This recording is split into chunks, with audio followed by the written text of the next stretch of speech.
예, 이제 첫 번째 세 가지 질문 우리 각 연대단체 대표께서 그 대표 질문으로 해주시겠습니다.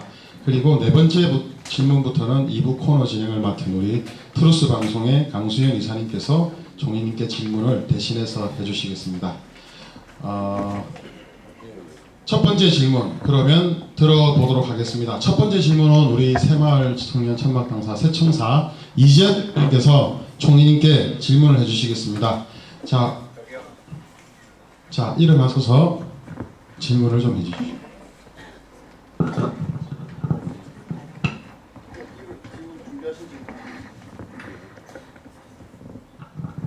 안녕하세요, 총리님.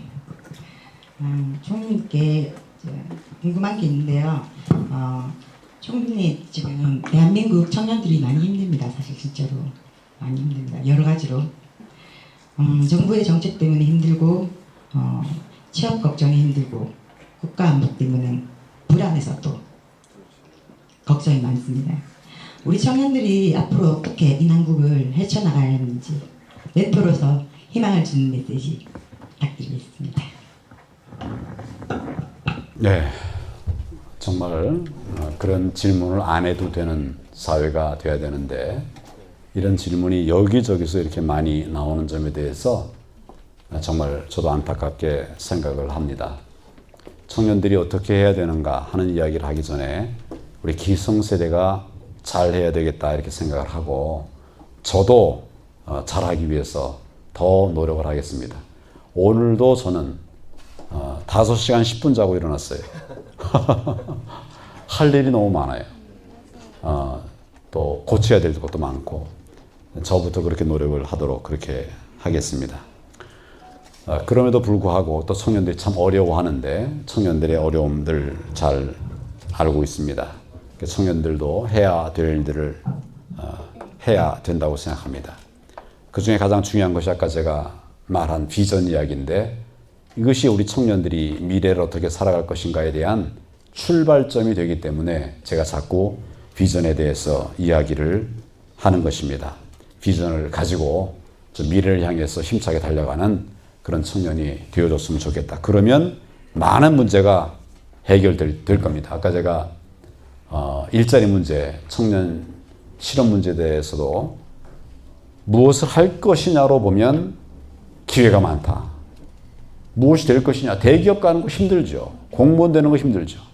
그렇지만 무엇을 할 것이냐로 설계를 한다면 우리에게 정말 좋은 일들이 많이 있죠. 문제가 해결될 수 있습니다. 한 가지 더 당부를 드린다고 한다면 청년들처럼 좀 혁신적으로 생각해 주시기 바라요. 혁신적 사고를 통해서 어려움들을 건네갈 수가 있을 겁니다. 선배가 한 대로 그렇게 하면 선배를 넘어갈 수 없죠. 선배와는 다른 혁신적인 방법을 해야만 됩니다. 친구들이 하는 대로 하면 친구를 넘어갈 수가 없죠. 혁신적인 그런 생각을 하면 길이 뚫립니다. 그러나 혼자서만 혁신적으로 가면 안 돼요. 제가 여러분들이 꼭 당부를 드리고 싶은 것은 기성세대와 함께 가라. 아버지와 함께 가라. 저는 어른들에게는 좀 청년들 이야기를 들어라. 권위적으로 하지 말고 훈계하지 말고 맞습니다. 이야기를 들어라. 맞습니다. 근데 청년들도 마찬가지예요. 청년들도 어른들은 쓸데없는 얘기한다. 우리 아버지가 미쳤다고 쓸데없는 얘기 하겠습니까? 정말 필요한 얘기인데 말씀하는 방법을 잘 몰라서 또는 서툴러서 그런 점들을 이해하면 세대 간의 갈등도 넘어갈 수 있으리라 생각합니다. 간단한 몇 가지만 말씀 먼저 드렸습니다.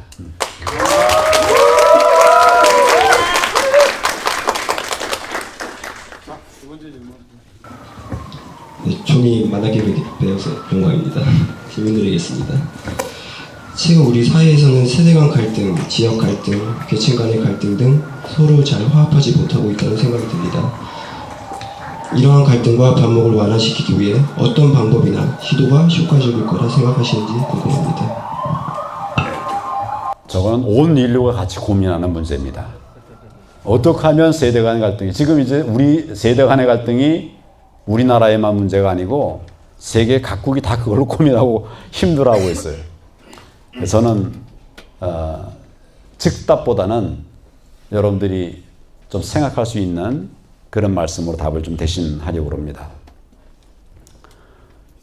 선풀운동이라는 게 있어요. 들어보셨죠? 민병훈인가요? 민병철 원장이 하고 있는 선풀운동. 악풀운동은 캠페인을 하지 않아도 막 번져나가는데 이 민 원장이 오래됐습니다. 지금 저 양반이 한 5, 6대 회장 될 거예요. 오래 했는데도 확산되진 않아요. 아주 안타까워 하시더라고요. 이게 참, 이것이 어떻게 보면 우리 세대 간의 갈등, 지역 간의 갈등들의 하나의 계기, 출발점 또는 뿌리, 이런 것이 아닐까 싶어요. MBC에서 얼마 전에, 몇 년 전에 한 실험을 한 것이 보도가 된 일이 있어요. 다큐 비슷하게 이렇게 보도가 됐는데, 뭐냐면 쌀밥을 이렇게 병에 집어넣었어요. 그래가지고 양쪽에서 그 밥에다가 말을 하는 겁니다. 어이, 넌 얼마나 이렇게 맛있게 생겼냐? 넌 참 훌륭해. 이런 얘기를 계속했어요. 또 한쪽 쌀에는 짜증나는 말을 했어요. 야, 이 자식아, 이렇게 너 맛없어. 이런 말을 계속 해야 된 거예요. 한쪽 쌀밥에는 짜증나는 말, 한쪽 쌀밥에는 격려의 말을 했어요. 한 달 뒤에 그 두 쌀을 딱 펴보니까 짜증을 낸 쌀에는 시커멓게 그렇게 곰팡이가 써 있어요. 근데 막 칭찬한 것은 그래도 뭐 곰팡이는 서로 들었겠지만 하얗게 됐더라고요. 하나는 하얗고 하나는 까맣게. MBC로 물어보시면 그 영상이 있을 거예요. 꽃도 마찬가지. 칭찬해주면 꽃이 활짝 피고 막 짜증 부리고 화내고 욕하면 꽃도 제대로 못 핀다. 이런 말이 있습니다. 긍정의 사고, 또 좋은 말, 이런 것들을 주고받으면 모든 갈등을 극복할 수 있습니다. 세대 간의 갈등도 이길 수 있고, 그래서 하여튼 문제의 툴은 우리가 선의를 가지고 하면 된다. 구체적으로는 하여튼 어쨌거나 갈등 있는 사람에게 다가가야 되고요. 다가가서 피하지 말고 직면하는 것이죠. 한 번 해결 안 되면 또 다시 만나서 또 얘기하고, 그렇게 하면 풀립니다. 우리가 갈등의 구조가 좀 깊었던 나라인 건 분명해요. 옛날에 우리 단파 싸움 같은 거 있지 않았습니까? 뭐 외국에도 있었지만 우리가 좀 심한 면이 있었죠. 뿌리가 있는데 청년 여러분들이 이제는 바꿔보십시오. 저희도 정말 최선을 다해서 기성세대 하겠습니다. 여기 기성세대라고 말할 수 있는 분들 그렇게 합시다. 네, 감사합니다. 세 번째 질문은 우리 자유로 정면의 오도현 대표님께서 해주시겠습니다. 자, 일어나셔서 질문해 주시겠습니다. 예, 총리님 만나뵙게 돼서 정말 영광입니다. 예. 2017년 신조어가 연로였다면 2018년 신조어는 워라밸입니다. 국민들이 여가 시간 있는 삶에 대한 열망을 보이면서도 이 또한 본인이 주도적이지 않는 영업 업무, 현실과 이상의 괴리, 이런 삶을 주도적으로 살자는 이유도 있는 듯합니다. 총리님께서는 삶 속에서 몰입을 느껴본 적이 있으신지, 그런 시간들을 통해서 활력을 느껴보신 경험들을 말씀해 주시면 감사합니다.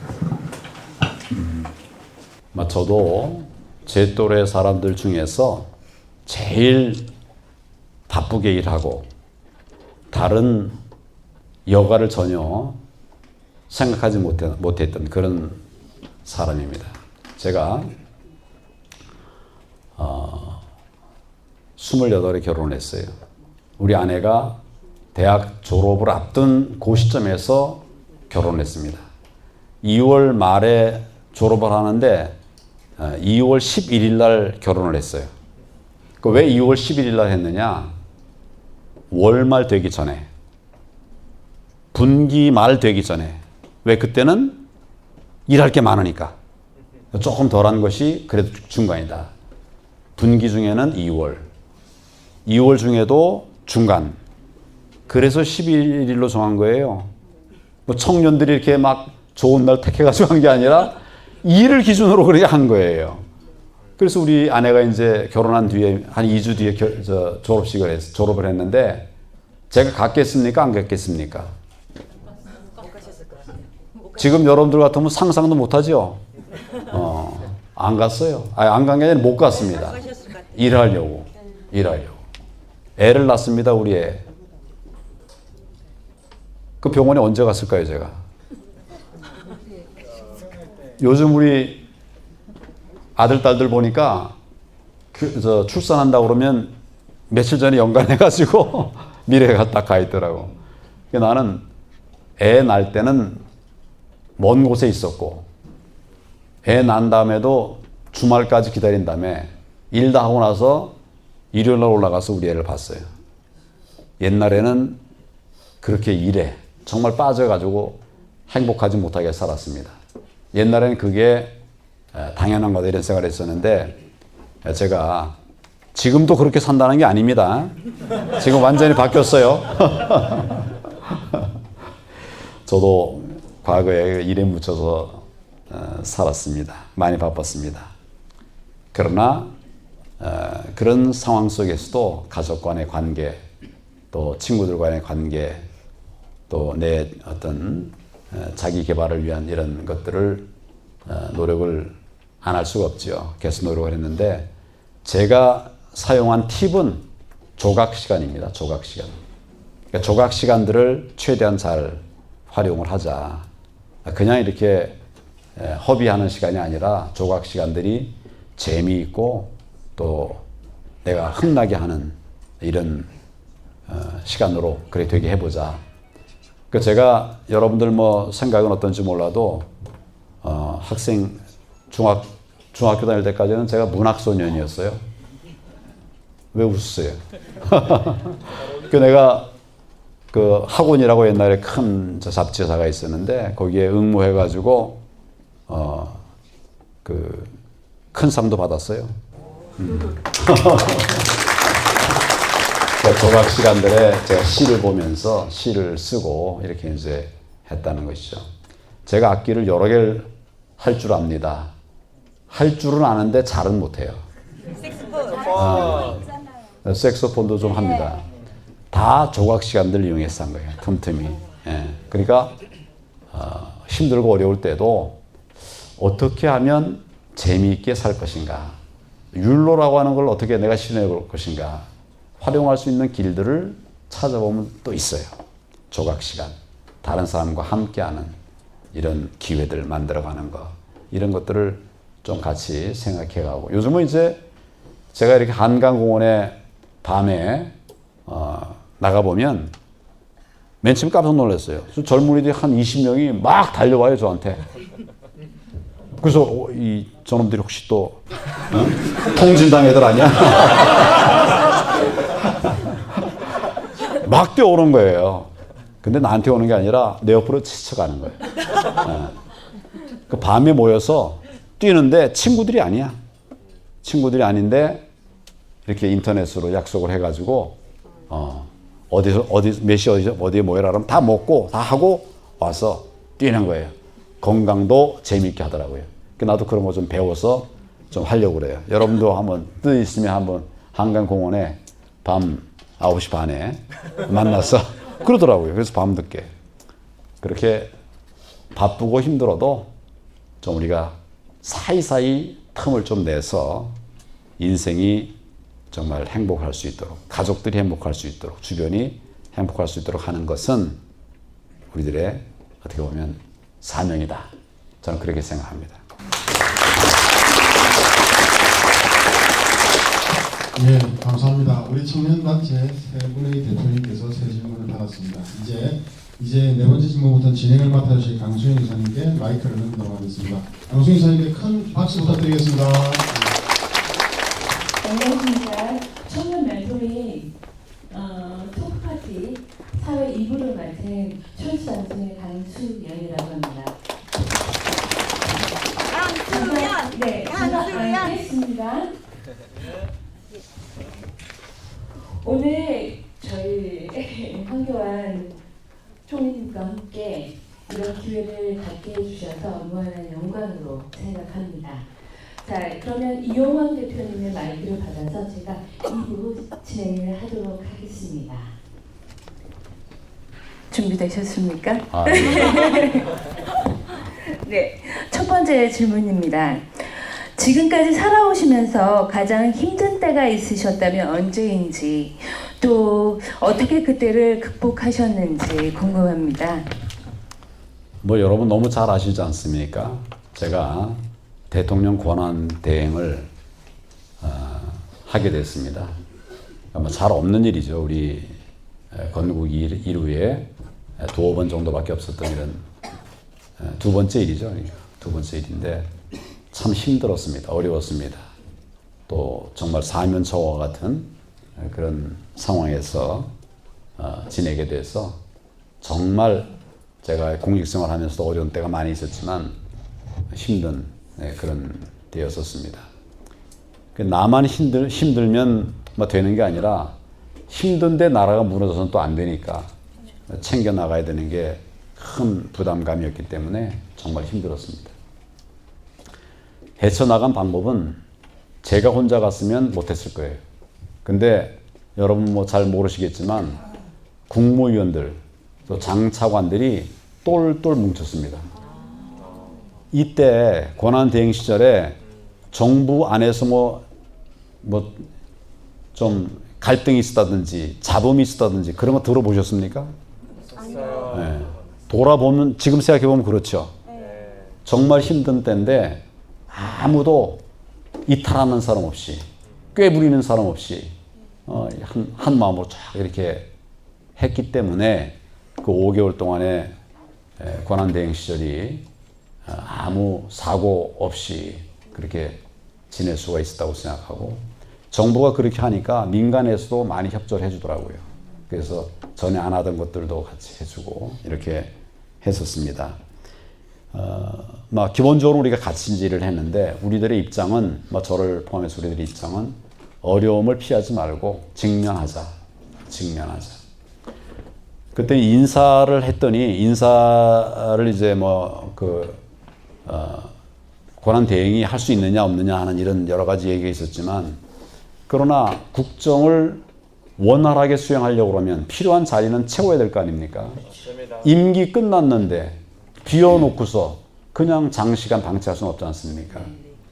해야 되는 일이기 때문에 그런 그 어려움에 직면했을 때 했어요. 그 대신에 여러 헌법학자들이 얘기를 다 종합해가지고 권한대행이 할 수 있는 범위가 뭐냐 그 범위를 지키면서 할 일들을 했습니다. 예를 들면 장관을 임명하는 것은 헌법적이지 못하다. 이게 이제 이구동성 그걸 하기 때문에 나는 또 생각을 달리하는 부분이 있었지만 그 전문가들의 그 의견이 그와 같기 때문에 장관 인사를 하지는 않았어요. 그렇지만 차관 이하의 인사는 특별한 차관이 아니면 할 수 있다라고 저도 생각했었고 또 우리 그 헌법학자들도 그런 의견이 많았기 때문에 근데 뭘 인사하면 그 당시에 야당은 인사하지 말라는 거예요. 그 얘기는 결국은 국정을 제대로 돌아가지 못하게 하겠다는 거 아니겠어요? 근데 그거는 안 된다 해서 욕을 하고 야단을 해도 그냥 했습니다.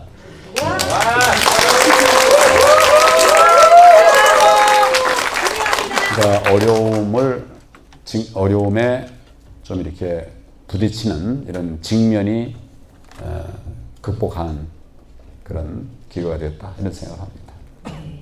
큰 박수 부탁드립니다.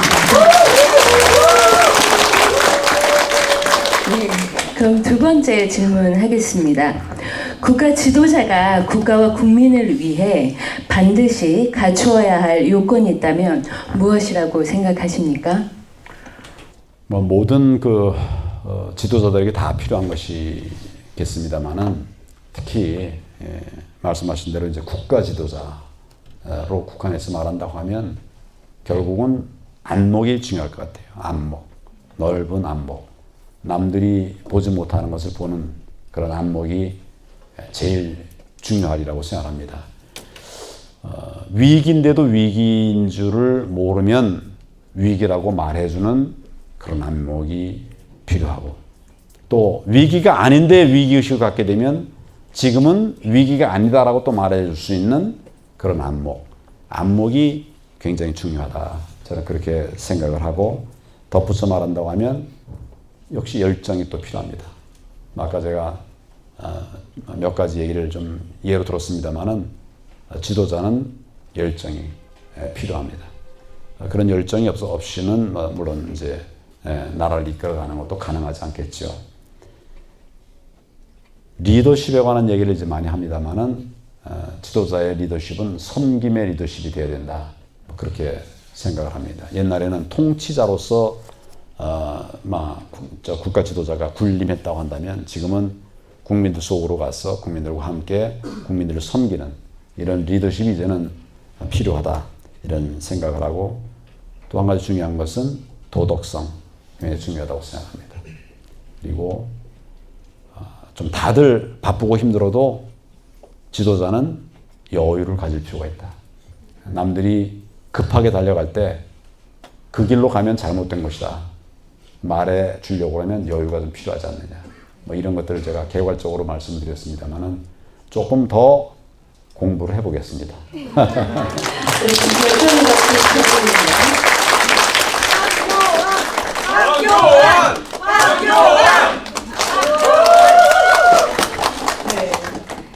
세 번째 질문입니다.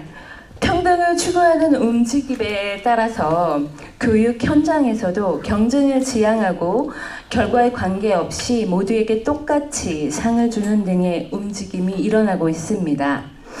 황교안 총리님께서는 이러한 현상에 대해서 어떻게 바라보시는지 궁금합니다. 평등 중요합니다. 그렇지만 평등 못지않게 중요한, 그 이상 중요한 것은 공정성입니다. 그러니까 평등하되 과연 그게 공정하냐. 공정하지 않게 평등하다고 한다면 그건 무슨 목적이 있는 것이죠. 그래서 국민과 나라를 위해서 과연 이게 공정한 평등이냐, 이런 관점에서 봐야 된다고 생각하고, 공정한 사회, 바른 사회를 만드는 것이 선행되어야 되리라 생각하면서 평등의 가치를 폄하하는 것은 아닙니다만은 균형 있는 평등, 그게 필요하다고 저는 생각합니다. 맞는 말씀이세요. 오늘 이 자리는 불균형해도 되는 자리인 것 같습니다. 그렇죠? 네. 박수를 안 치시네요. 네, 다음 질문할까요? 우리나라와 밀접한 관계를 맺고 있는 주변국들과 동맹국들에 대해 우리는 개인의 가치관에 따라 각 나라의 우호적인 태도를 보이기도 그리고 적대시하기도 하는데요. 황교안 총리님께서 생각하시는 주변국과의 바람직한 관계란 어떤 것인지 말씀해 주십시오. 저는 주변국과 대화하고 또 소통하는, 협의하는 이런 과정이 많지는 않았습니다. 장관 시절에는 이제 법무 라인에서만 그런 이야기를 오가니까 기회가 많지 않고, 총리 때도 대통령께서 많이 국제 외교 안보 문제는 또 다루셨기 때문에 저는 이제 내치 부분 많이 하는 그런 입장이어서 기회가 많지 않았고, 또 권한 대행이 되었을 때는 대통령 권한을 대행하고 있었지만 나라가 어려우니까 역시 또 나라를 벗어나기가 좀 쉽지 않아서 그런 기회가 많지는 않았습니다만은 직간접적으로 또 대화를 통해서 트럼프 대통령과도 제가 3번 통화를 했어요. 그런 과정을 통해서 제가 느끼는 주변 국가의 바른 관계를 유지하기 위한 핵심적인 그 키워드는 역시 원칙과 신뢰다. 원칙에 입각해서 국제 관계를 끌어간다면 그것은 우리가 하고자 하는 그런 목적을 좀 이룰 수가 있다. 근데 원칙이 흔들리면 그 나라 신뢰할 수 없겠죠. 그래서 원칙과 신뢰가 가장 중요하다고 이렇게 생각을 하고, 예를 들어서 트럼프 대통령과 이제 통화를 할 때도 이분이 이제 하여튼 그 짧은 통화지만 저를 이제 믿고 대화를 진행을 하는 것을 느낄 수가 있었어요. 자기 개인적인 여러 궁금한 점들도 묻기도 하고, 또 저에 대해서도 묻기도 하고, 뭐 이런 것들을 이제 묻는다는 것은 그냥 딱 주어진 스텝이 준 질문만 주고받는 것이 아니라 마음에 담긴 얘기들 좀 주고받을 수 있는 것은 그것은 기본적으로 제가 그동안 원칙을 지키기 위해서 또 신뢰를 줄 수 있는 공무원이 되기 위해서 노력하는 것들이 또 뭐 대한민국의 많은 분들이 그렇게 살아오셨지만 그런 부분에 관해서 이제 트럼프 대통령도 또 신뢰한 것이 아닌가 그런 생각이 듭니다. 그래서 짧은 이해타산보다도 경제적 득실 이런 것보다도 가장 중요한 것은 역시 원칙과 신뢰다 그런 생각을 합니다.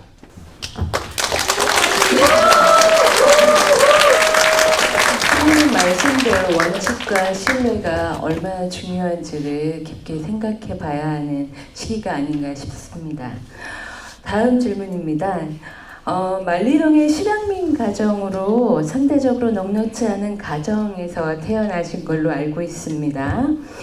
현재 흙수저라는 표현으로 주어진 환경을 비관하는 세태가 지배적인 분위기 속에 총리님께서는 현재 대한민국이 흙수저가 사회를 주도하는 주역으로 성장하게 하는 환경이라고 생각하시는지 아닌지에 대한 견해를 듣고 싶습니다.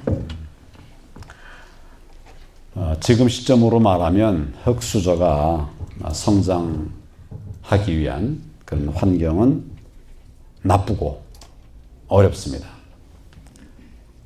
그렇지만 이게 과거에는 안 그랬느냐? 과거에도 역시 그랬습니다. 저도 어릴 적엔 참 가난하고 힘든 집에서 자랐는데 저는 과외 공부라는 걸 한 번도 안 해봤어요. 못 해봤어요. 그런데 그때도 과외 공부를 하는 학생들이 많았고 뭐 하여튼 학교 안에서 부조리도 있더라고요 보니까. 뭐 그러니까 제가 이제 어떻게 공정하게 이렇게 평가를 받지 못하는 이런 것을 느낄 때도 있었고, 그러니까 보면 그때도 어려움이 있었고 지금도 어려움이 많이 있어요. 근데 우리가 피부로 느끼는 것은 늘 지금 거를 힘들고 어렵게 이렇게 느끼긴 합니다. 그리고 또 실제로 어렵기도 해요. 왜냐하면 구조적인 문제가 됐거든요. 옛날에는 구조적이라고 말할 수는 없었는데 지금은 이제 구조적인 어려움들이 있기 때문에 더 힘들긴 하죠. 그렇지만 길은 있습니다. 흙수저가 얼마든지 꿈을 펼칠 수 있는 그런 길들은 여전히 있다라고 저는 생각을 합니다.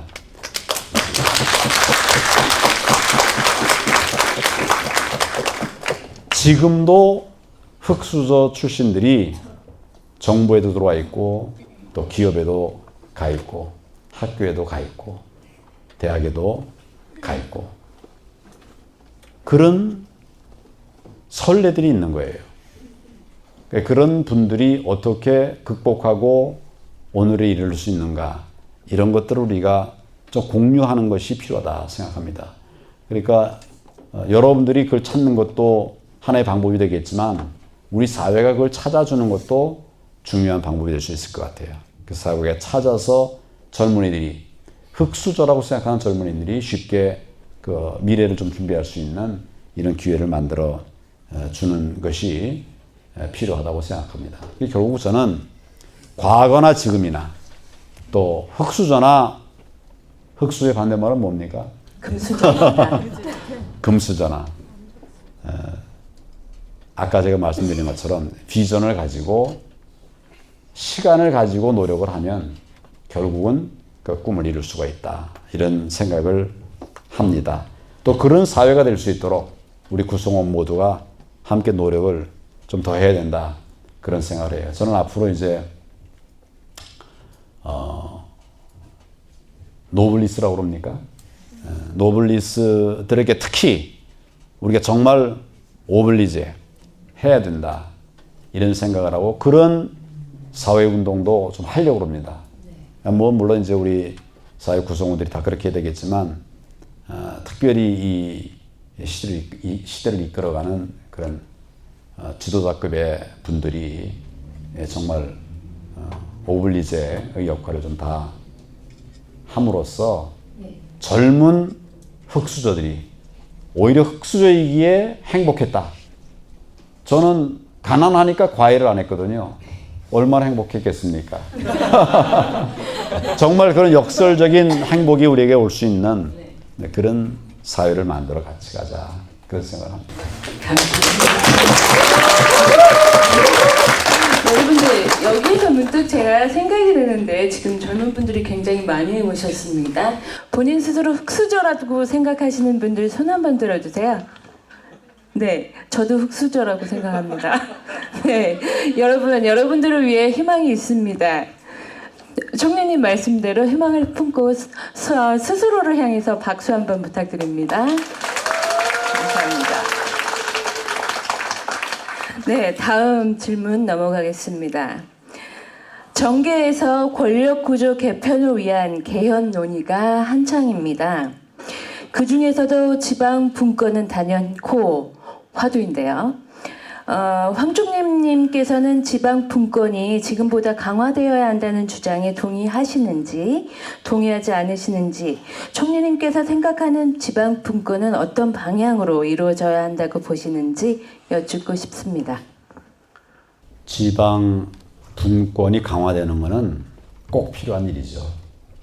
그렇게 지금 우리나라 그렇게 가고 있습니다. 옛날에 뭐 지방자치제도가 헌법에는 있었지만 집행된 것은 1990년대에 이제 집행이 시작됐거든요. 그러니까 옛날에는 지방의원이라는 게 우리 건국 초기에는 잠깐 있었는데 없어졌었어요. 근데 그것이 이제 다시 살아난 것이 제 기억으로는 1992년 뭐 이렇게 이제 지방의회도 만들어지고 지방의원도 선출이 되고 이렇게 했습니다. 이런 것들이 다 이제 지방 분권이 계속돼가는 그런 일이죠. 또 옛날에는 군수의 직급이 사무관이었을 때가 있었어요. 그러니까 5급 사무관이 지방 군수를 했었는데 지금은 뭐 직급이 뭐 거의 장관급인 그런 지방자치단체장도 있지 않습니까? 분권화가 이루어지고 있는 것이죠.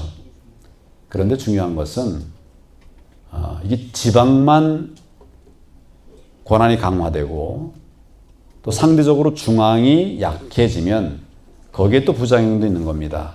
부작용이 클 수 있습니다. 그러니까 지방과 지방이, 중앙과 지방이 권한이 잘 조정이 되고 조율이 되고 또 분점이 될 수 있는 이런 시스템, 이런 것들이 필요한데 그러려고 하면 약간의 시간이 필요하다고 봅니다. 실험해 보면서 이 정도까지는 괜찮다.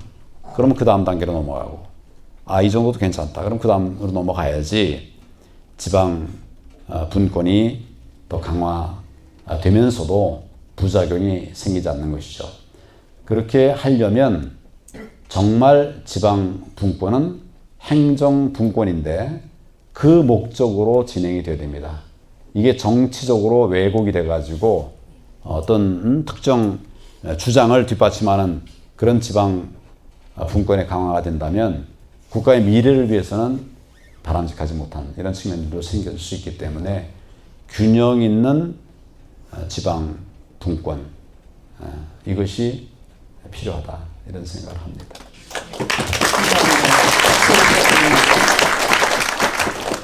네, 다음 질문입니다.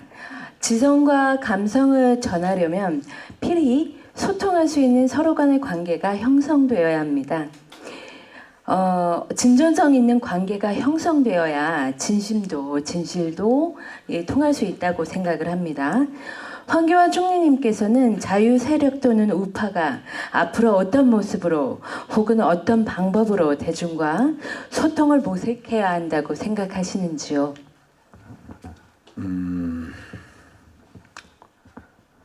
결국 중요한 것은 소통하기 위해서는 대중 속으로 들어가야 됩니다. 그러니까 대중 속으로 들어가는 노력을 저희들도 많이 했습니다만은 조금 더 좀 치밀하게 또 깊이 구석구석 소외된 사람이 없이 빠진 데가 없이 그렇게 이제 해나가야 된다 이런 생각이 들고 그렇게 하기 위한 국민 속으로 이게 필요하다 그런 생각이 먼저 들고요. 또 대중의 생각과 언어를 익힐 필요도 있을 것 같습니다. 저는 공직생활을 오래 해가지고 주변에서 제 말을 들어보면 꼭 말하는 것도 공무원 보고서 쓰듯이 한다 이런 얘기를 많이 해요. 근데 이거는 결국 대중의 언어 또 대중의 정서 이런 부분들에 좀 생경하다는 얘기가 되는 거거든요. 그래서 이제 결국 국민들의 속으로 들어가서 그분들하고 소통하기 위해서는 그 국민들의 언어 또 국민들의 정서 그런 것을 감안해야 된다. 국민들의 정서라고 해서 다 따라갈 수는 없죠. 그렇지만 알고는 있어야 되죠. 알면서 또 바르지 못한 것은 같이 또 고쳐나가는 이런 것이 필요한데 아는 것조차 모른다면 그러면 율로 이걸 모르면 말이 안 되잖아요. 그 다음에 그래서 결국 그분과 함께 국민들과 함께 나누는 이런 것을 하기 위한 소통의 방법들을 익히는 것도 필요하다. 그런 생각이 들고 또 우리가 잘 못하면 아주 중요한 방법은 벤치마킹입니다. 따라하는 겁니다. 물론 법에 위배되지 않게 저작권 침해하지 않으면서 그러면서 따라하면 거기 기회가 있는 거거든요. 그리고 하다 보면 그 역량과 내 역량이 합해져서 우리의 역량이 또 될 수 있는 것이고 그런 측면에서의 어떻게 보면 다양한 노력들이 좀 필요하다 이런 생각을 합니다. 저는 이 질문에서 한 가지 더 질문을 개인적으로 드리고 싶습니다. 대중적인 거를 말씀을 하셨잖아요. 혹시 벌레 소년 들어보셨습니까? 많이 듣고 있습니다. 개인적으로 어떻게 생각하십니까? 뭐 저는 이제 아주 좋긴 해도 뭐 욕을 하고 이러는 거는 저는 못할 것 같아요. 그런데 지금 그런 것들이 전하는 메시지가 주안점이 욕이 아니잖아요. 말하려고 하는 컨텐츠가 있으니까 그런 관점에서 보면 좀 많이 듣습니다.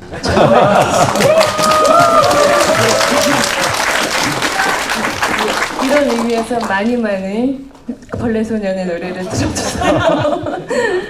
네, 다음 질문 하겠습니다. 우리는 종종 약소국의 서름이라는 표현을 씁니다. 대한민국이 세계 속에 더욱 영향력 있는 나라가 되기 위해서 나아가야 할 길이 무엇이라고 생각하시는지요? 궁금합니다. 그러니까 생각하면 생각하는 대로 됩니다. 그럴 가능성이 많죠. 근데 우리가 약소국이라고 생각하면 우린 약소국을 벗어나지 못합니다.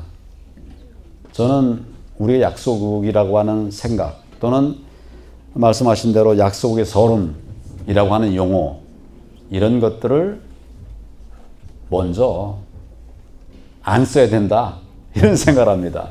그리고 약속의 서름이라는 게 또 있지도 않고 저는 이제 그런 생각을 합니다만은 그러나 우리가 이제 세계와 함께 가기 위한 노력 이건 필요하죠.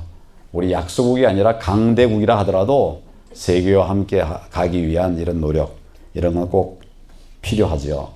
그래서 세계 속에서 영향력을 높이려면 어떻게 해야 되는가 하는 이 부분 제일 우리가 할 수 있는 마음만 먹으면 잘할 수 있는 국제사회에서의 영향력을 높이는 방법은 국민들이 단합하는 겁니다. 이게 뭐 돈이 드는 것도 아니고 우리 마음만 모으면 되는 거니까 단합하는 거, 이게 가장 중요한 요소라고 생각을 하고, 또 남이 잘하는 거 뭐 따라하는 것도 필요할 때가 있지만 우리가 잘할 수 있는 게 뭐냐, 이걸 찾아서 우리가 잘하는 것을 키워가는 거, 이거 굉장히 중요하다고 생각합니다.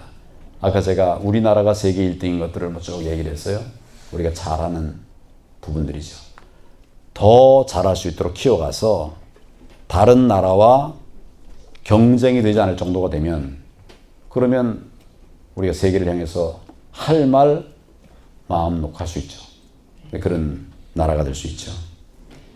또 하나 아쉬운 것은 우리 한국인들의 모습, 한국인 상이라고 말한다면 그런 한국인 상을 세계 속에 좀 심어주고 나눠주고 퍼뜨리는 것이 필요할 것 같아요.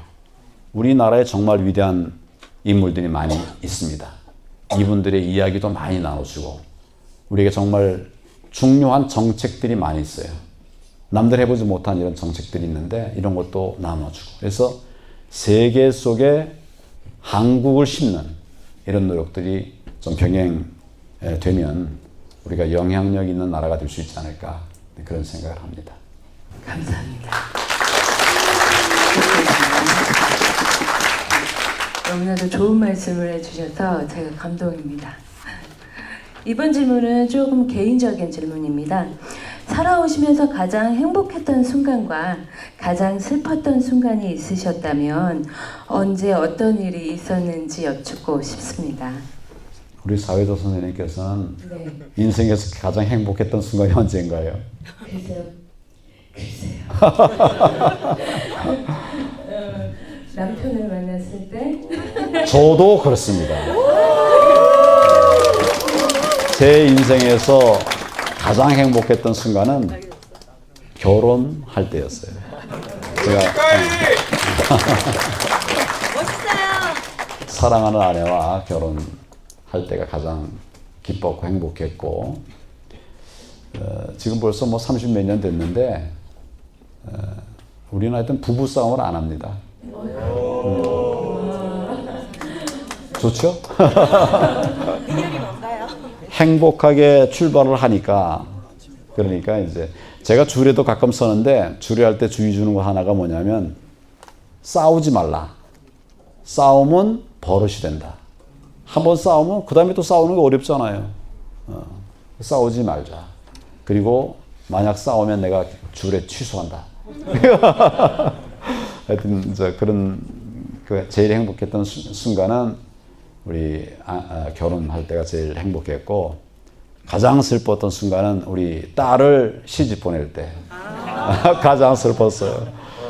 제가 우리 딸 시집 보낼 때 그 결혼식장에서 막 이 눈물을 보였어요. 목이 메더라고요. 이 막 주체를 못 하겠더라고요. 동감입니다. 그렇지만 슬프긴 하지만 또 기쁜 그런 슬픔이 있었습니다. 아유, 그러니까 제가 반성이 됩니다. 저는 행복했던 순간이 남편을 만난 거였는데 불행히도 저는 자주 싸웁니다. 네, 다음 질문하겠습니다. 인권을 외치면서 정작 북한 주민들이 세계 최악으로 핍박을 받으며 고통받고 있는 북한의 인권에 대해서는 모르쇠로 일관하는 이중적인 자들이 많습니다. 북한 인권에 대해 총리님의 생각을 듣고 싶습니다. 정말 우리 사회자께서 말씀하신 것처럼 북한은 최악의 인권 침해국이죠. 이거는 뭐 누구도 그렇게 그걸 부정하지 않을 거예요. 정말 최고의 인권 침해국이 바로 우리 지척에 있습니다. 앞에 있습니다. 정말 안타까운 일이죠. 근데 상처는 드러내야 치유가 된다고 생각합니다. 북한의 인권 상황 숨겨놔서는 해결이 안 된다. 저는 그렇게 생각을 합니다. 그래서 북한의 인권 상황을 드러내서 국제사회와 함께 개선하기 위한 노력을 진행해야 된다. 이런 생각을 합니다. 쉽지 않지만 그렇게 해야만 된다고 생각합니다. 네. 북한 인권을 생각하면 똑같으실 거예요. 같은 민족이긴 하지만 참 사는 방식이 참 다르구나 라는 거죠. 네. 북한 통일이 되더라도 인권에 대해서 개선을 하지 않는다면 정말 진정한 통일이 되지 않을 거라고 생각을 합니다. 네. 다음 질문입니다. 양극화가 재난적 수준이라는 여론이 강하게 형성이 되고 있습니다. 양극화는 시장 경제가 갖는 구조적인 모순이라는 일각의 지적 속에 정부의 소득 재분배 정책이 시급하다는 주장도 힘을 얻고 있는 상황인데요. 총리님께서는 양극화의 문제가 무엇 때문이라고 생각하시는지, 그 해결책은 어떤 것들이 있다고 생각하시는지 듣고 싶습니다. 네. 전에 국무총리를 지냈던 경제학자가 이런 말을 했어요. 양극화라는 용어, 이건 대립적인 용어다. 이런 걸 사용함으로써 자꾸 갈등을 조장하는 이런 분위기를 만들어서는 안 된다.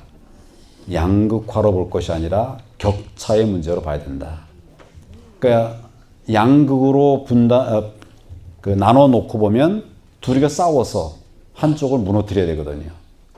근데 우리가 격차는 많이 있지만 양극화라고 하는 개념으로 우리가 일방을 적으로 생각하게 만드는 이런 것은 바람직하지 않다. 이런 취지겠죠. 근데 저도 사실은 양극화라는 말을 잘 쓰진 않습니다. 그는 우리에게 정말 격차가 있고 차이가 있고 이런 점을 인정을 해야 하는데 그런 것들이 잘못 오용되는 이런 것은 없어야 된다. 이런 취지에서 제가 말씀을 드리는 거고요. 결국은 이제 이 양극화 문제, 소위 격차 해소를 위해서는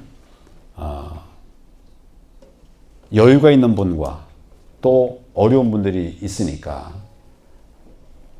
국가와 정부가 그것을 해소하기 위한 이런 노력을 지속해야 되고 또 정말 지혜를 모아서 해결책들을 이렇게 마련을 해 나가야 되는데 그건 정말 쉽게 해결되지 않는 그런 과제입니다. 근데 이제 여유가 있는 분들과 그렇지 못한 분들도 할 일이 사실은 있다고 보여집니다. 여유가 있는 분들은 나눔과 돌봄, 함께하기 위한 노력들을 지금보다는 훨씬 좀 더 해야 된다. 이런 생각이 들고 또 그렇지 못한 분들, 사회적 약자, 경제적 약자들도 또 노력이 필요하다.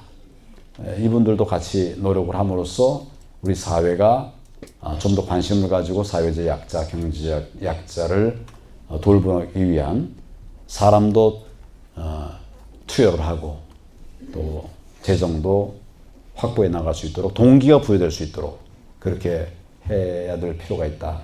이런 생각이 듭니다. 결국 양쪽에 다 좀 책임감을 가지고 이 격차의 문제 해소하기 위한 노력들을 해나가야 된다. 이런 생각이 듭니다. 조금 이제 다른 얘기인데 제가 장관 총리 시절에 이제 그 현장 방문을 많이 했는데 그 중에 특히 이제 사회적 약자들, 어려운 분들도 이제 찾아가는 일들이 많이 있었습니다. 근데 이분들에게 이제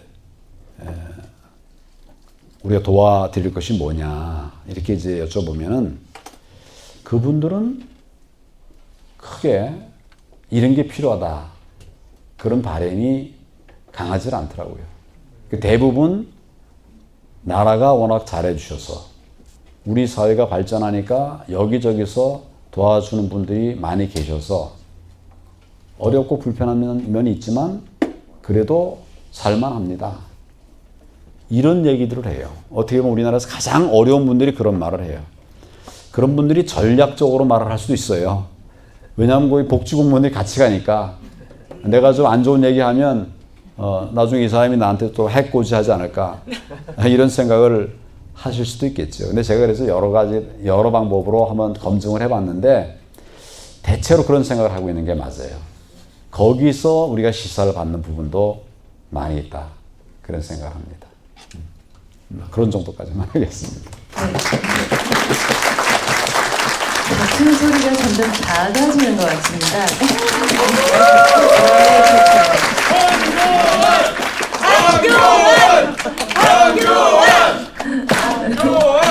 배고프다. 저는 이럴 때 저 목소리에 뒷소리가 뒤에서 들리는 소리가 배고프다. 배고프세요? 네, 제가 처음에 질문할 때 굉장히 떨었었는데 지금 풀리는데 지금 이게 마지막 질문이네요. 마지막 질문 하겠습니다. 조홍미님, 멘토로서 선진강국 통일 대한민국을 이끌어갈 미래 세대의 주역인 우리 청년들이 갖추기 바라시는 비전과 덕목들이 있으시다면 말씀해 주시기 바랍니다. 여러 번 제가 여러 기회에 말씀을 드렸기 때문에 그걸 정리해서 말씀드린다고 한다면 간단하게 미래를 보자. 지금 내 주변을 보면 힘들어요. 힘 안 납니다. 미래를 보면 꿈이 생겨요. 힘이 납니다. 뭘 해야 되겠다. 동기부여가 돼요. 미래를 보자. 또 한 가지는 세계를 보자. 세계. 우리나라는 이제 세계 속의 한국이에요. 외국어를 저는 사실은 고등학교 1학년 때 정통 종합 영어를 7번 본 사람입니다. 정통 종합 영어 여러분 아세요? 근데 말은 한마디도 못해요. 피풀형 명사 해가지고 달달달달 다 외우고 시험은 100점인데 말은 못하고 들리지는 않고 그래가지고 쉬운 넘어가가지고 파고다 외국어학원에 가서 청취반 듣고 있었어요. 우리 꼬마 검사하고 같이 내가 차장 검사인데 그거에서 듣고 있었어요. 그러나 이제 여러분들은 달라야 됩니다. 그러니까 세계를 보고 세계로 나아가야 돼요. 미래를 보자, 세계를 보자. 한 가지 더 한다면 그래서 도전해라. 도전해라. 무서울 게 뭐 있어요, 여러분들이? 도전하면 얻어맞기도 합니다. 그렇지만 그 어려움을 지나고 나면 그 다음에는 체력이 생기는 거예요. 견딜 수 있는 내력도 생기고 그래서 강한 사람이 될 수 있는 겁니다. 요즘 젊은이들이 나약하다 이런 말을 하는 분들이 간혹 있어요. 간혹이죠? 근데 도전하세요. 도전하면 쓰러지면 어때요? 제가 이런 예를 듭니다. 여기 아마 30대 이하인 그런 청년들도 많이 있는데 나는 대학에 떨어졌어요. 나는 회사 입사 시험에 떨어졌어요. 한두 번 떨어진 게 아니라 20번 떨어졌어요. 이런 생각하는 사람들이 있어요. 그래서 도전을 꺼려하는 거예요. 취업률 통계하다 보면 취업 포기한 사람들이 있어요. 이런 분 통계도 안 잡혀요. 그런데 실패하면 어떻습니까? 우리 인생을 100세라고 한다면, 여러분 100년을 사신다고 한다면 한번 시계로 보세요. 시계. 하루에 24시간으로 본다면 30세가 아침 6시예요. 우리가 100세를 산다면 30세가 지금 내 시계로만 한다면 아침 6시라니까요. 새벽이에요, 새벽. 실패했어도 이제 일어나서 눈 비비고 밖에 나가서 가면 되는 거예요. 하면 되는 거예요. 달리면 되는 거예요. 근데 그런 마음으로 도전을 하자. 마치겠습니다.